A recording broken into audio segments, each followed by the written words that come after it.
everybody, welcome to Book Talk Tuesday. So we are continuing our theme of book talking some spooky books for the month of October. You might hear some chainsaws behind me, which is, I guess, perfect ambiance for talking about a spooky book. So excuse that sound. So let's go ahead and jump into today's book. Today we are going to be talking about Wax by Gina D'Amico. So Wax is more of a horror comedy than a straight up scary book. You can sort of tell just by the cover, like a thumbs up sign, candle thumbs up sign. So what can I say about this book? So this was one of those books that I saw on the bookshelf when I was at the bookstore, and I was like, what in the world is that? And I just picked it up and I read it on a whim, and I'm really, really glad that I did. It's a really good mix of horror comedy, which is some of my favorite types of horror. And it also deals with a really interesting, spooky sort of subject, wax figures, which if you've ever been to a wax museum, they can be pretty spooky. So this book follows a 17-year-old girl named Poppy.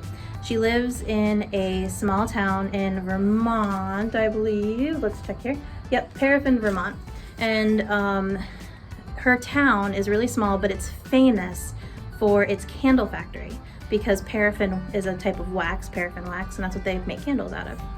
So her town, like when you walk into the candle factory, it's like walking into like a Yankee Candle store. Like it's very much like a store that you go in, you buy candles, you buy fudge, all that stuff. And they actually do tours so you can like see how they make things, and they have some figures that are made out of wax. Like I think the owners of the wax factory or the candle factory will like do tours and stuff like that and talk a little bit about the history and all that.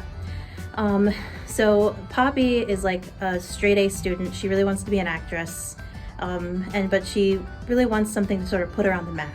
So she decides to go to the candle factory to sort of investigate some things she thinks that are weird that are going on. So when she goes there, she sort of finds herself in a back room. And in that back room, she sees a whole bunch of really lifelike figures, wax figures, that sort of remind her of some of the people in town, and they really freak her out. So she ends up running into an old woman as well, who's really weird, and she claims that she made all those wax figures. So she's like, okay, I'm out, I gotta go. So she leaves really quickly, and when she gets home, she's surprised to see one of the wax figures followed her home. It's a teenage boy. He jumps out of the trunk of her car. He's naked, he's screaming, he's confused because he has no idea what he's supposed to be doing or how he's supposed to act. But this wax boy says his name is Dud. So Poppy sort of says, okay, Dud, we're gonna figure out this mystery together.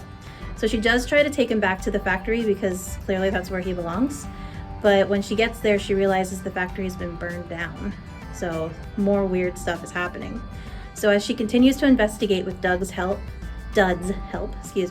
she realizes that there's something sinister going on, and that the owners of the the candle factory probably aren't as nice as everybody thinks they are.